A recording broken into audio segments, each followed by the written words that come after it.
देखना यहाँ रे में ये छोटी ई का क्या मतलब है कि शब्द ई गलत लिखा हुआ है, जो कि नहीं लिखा जाना था। अक्सर मैं तो आपको बार बार बताता हूँ, जैसे अपनी कॉपी पर प्रैक्टिस करो, सहेली शब्द का बहुवचन लिखने का प्रयास करें, सहेली। जैसे गली शब्द का बहुवचन लिखने का प्रयास करें, जैसे ध्वनि शब्द का बहुवचन लिखने का प्रयास करें, तो क्या बनाएंगे? अब आप समझ गए कि भैया अंत में यदि दीर्घ ई है तो बहुवचन लिखते समय वो लघु ई में परिवर्तित हो जाएगी।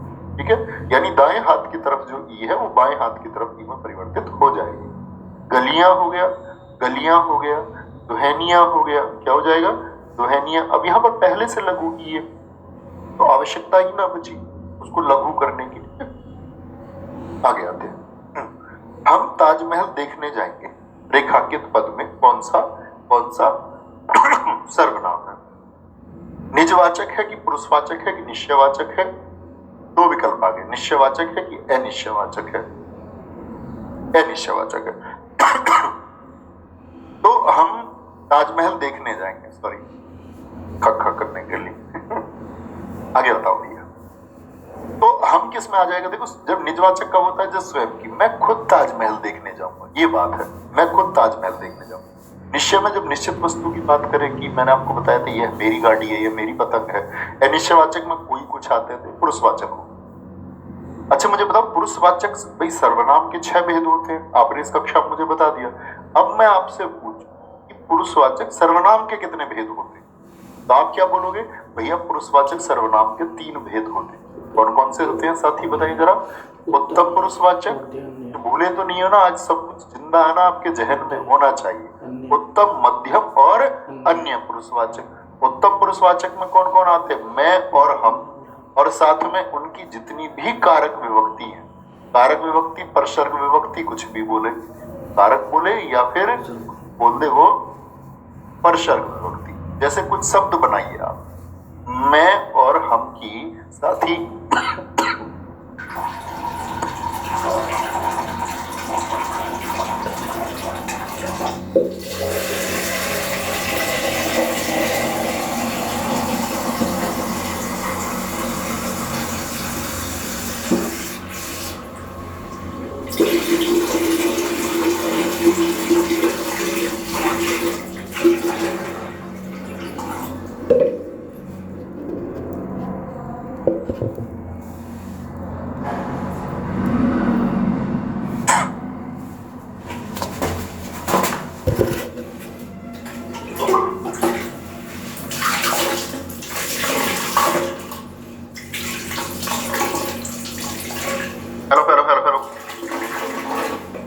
आपसे बोला साथी कि मैं और हम की कुछ मुझे कारक विभक्ति आप बताएं।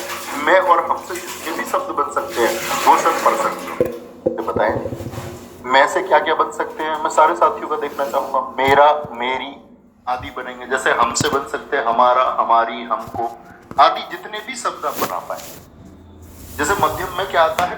तू आएगा, ठीक है, तू आएगा, तुम आएगा, तुम आएगा, आप आएगा, आप आएगा। यदि आप छोटा है और एक बहुत सारे और मुझसे छोटे, तो मैं तुम सबको बोलूँगा आप में से कोई मुझसे बड़ा नहीं, आप कह सकते। इनसे जितनी भी विभक्ति बनी, तेरा, तुम्हारा, आपका आदि। और अन्य में क्या आता है साथी? आपका यह, वह, यह, वह, ये और वे आता है। यह, वह, ये। कोई दिक्कत, कोई प्रश्न? तो ये हम ताजमहल देखने चाहिए। एक विशेषण शब्द नहीं है। कौन सा है जो विशेषण नहीं? एक जबरदस्त उत्तर होता है। लजीला, लजीला क्या हो सकता है? जिसके अंदर लज्जा, लजीला होता है। लजीला व्यक्ति हो सकता है, जी हाँ। लाडला, लाडला बच्चा, लाडला बेटा, लाडला बेटा, ठीक है, लाडला बेटा, लाडला व्यक्ति हो सकता है। लापता व्यक्ति हो सकता है, जी हाँ, हो सकता है।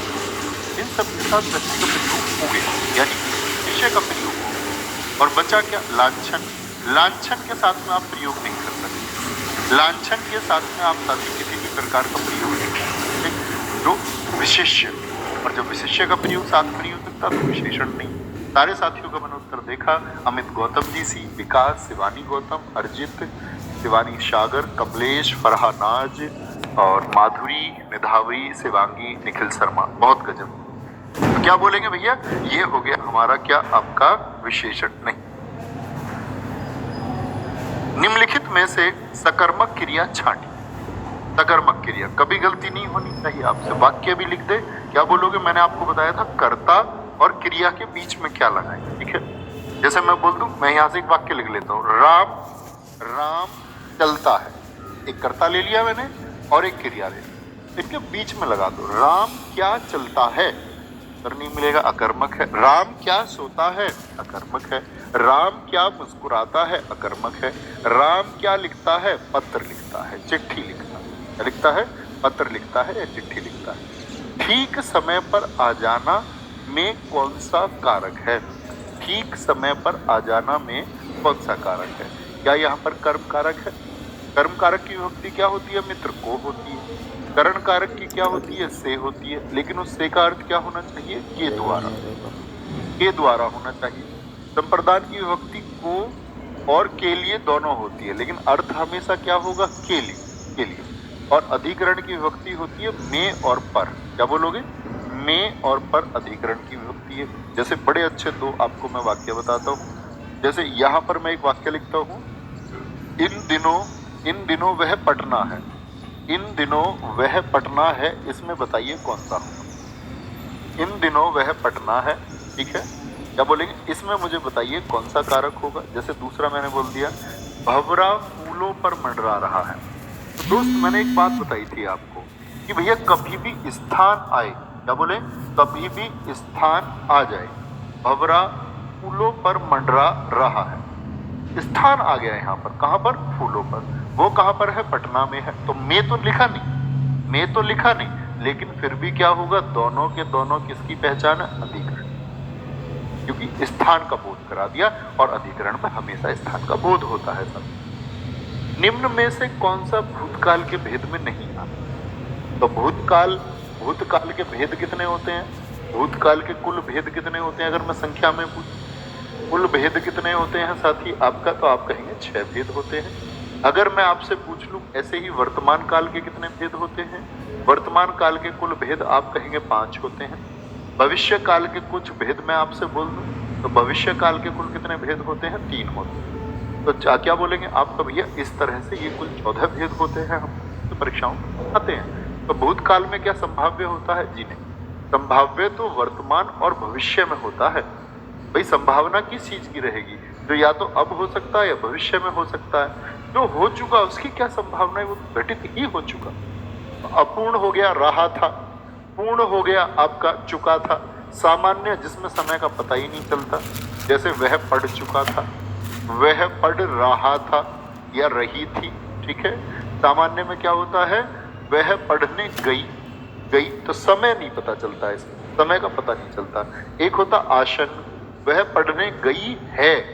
आसन भूतकाल में क्या होता है? इसमें है आता है कि क्रिया अभी अभी हुई है, क्रिया अभी अभी हुई। एक होता है संदिग्ध, क्या होता है? संदिग्ध भूतकाल होता है जिसमें शक का बोध होता है। और एक होता है साथी आपका हेतु मदभूत। क्या बोलोगे? हेतु मदभूत होता है, यानी कि आपका जो भूतकाल है उसमें किसी बात पर निर्भर करती है। जैसे बोले कि अगर मैंने जीवन में बहुत मेहनत की होती तो मैं बहुत सफल होता। इस बात के बारे में कौन विचार कर रहा है? जो सफल नहीं हो पाया। तो मैंने अगर अच्छी योजनाएं बनाई होती तो मैं जरूर सफल होता। ये क्या है? वो ये भूतकाल।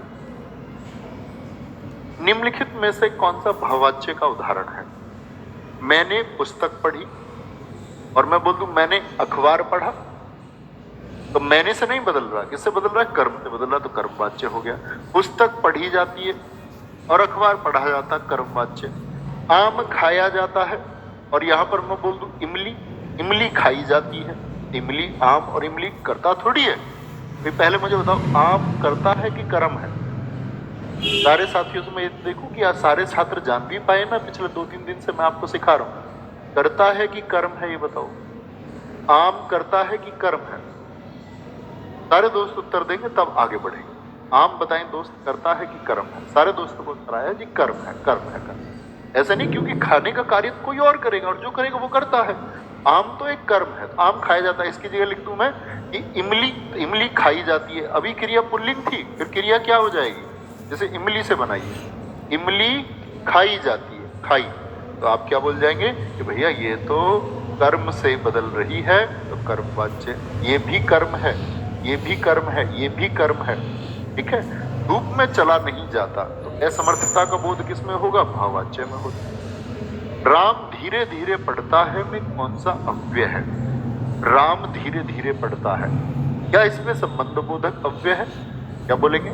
या इसमें क्रिया विशेषण है, या इसमें साथ ही आपका समुच्चय बोधक है, या विस्मयादि बोधक? विस्मयादि बोधक तो तब होता है जब विस्मय का कोई भाव हो, ठीक है। तो यहां पर क्या बता रहा है? पढ़ता है कैसे? धीरे धीरे। तो क्रिया की पढ़ना क्या है? क्रिया। तो क्रिया की जब विशेषता बताए तो क्रिया विशेषण अव्यय होता। क्या बोलेंगे? तब क्रिया विशेषण अव्यय होता, ठीक है।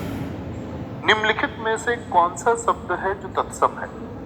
तत्सम यानी कि संस्कृत का है तत्धन शब्द। तत् बोलते हैं उसके सम्माने समान, उसके समान होते किसके? संस्कृत। तो माँ क्या तत्सम शब्द है? मछली क्या तत्सम शब्द है? केला क्या तत्सम शब्द है?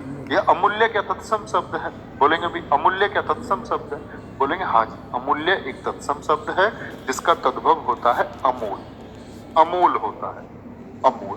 केला क्यों नहीं है? क्योंकि दोस्त कदली होता है, तत्सम क्या होता है? कदली होता है। मछली क्यों नहीं है जी? क्योंकि तत्सम में क्या होता है? मत्स्य होता है, मत्स्य होता है। अच्छा, माँ होगा कि नहीं होगा ये बताए? तो बोलेंगे नहीं, मात्र होता है। क्या होता है?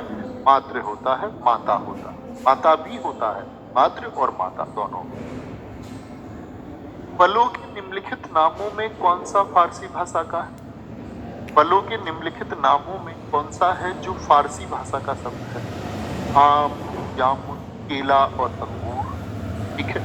फलों के आम क्या साथी फारसी भाषा का शब्द है? जामुन। देखो आम को तो हम बोलते हैं आपका संस्कृत में तो आम्र कहा जाता है, जामुन को कहा जाता है आपका जम्बुक कहा जाता है, केला को अभी बता दिया मैंने कदली कहा जाता है। क्या कहा जाता है? कदली कहा जाता है। ये कह रहा कौन सा फारसी भाषा का? तो अंगूर जो है ये फारसी भाषा का, क्योंकि केला हो गया तद्भव का, जामुन हो गया तद्भव का, आम हो गया तद्भव का, यानी हिंदी के शब्द हो गए आपका, और अंगूर हो गया फारसी। जैसे खुदा शब्द होता है, बड़ा पूछा जाने वाला शब्द है।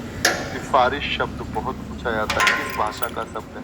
फारसी भाषा का शब्द है। अफसोस शब्द होता है, अफसोस शब्द होता है, ठीक है। गिरफ्तार शब्द होता है, नमक शब्द होता है। क्या? गिरफ्तार शब्द होता है, नमक शब्द होता है, दुकान शब्द होता है, दुकान। जवान शब्द होता है, जवान। ये शब्द किस भाषा के शब्द है? सारे फारसी भाषा के शब्द है। गुलाब शब्द होता है, गुलाब। क्या बोलेंगे? गुलाब शब्द होता है फारसी भाषा के शब्द। अर्नब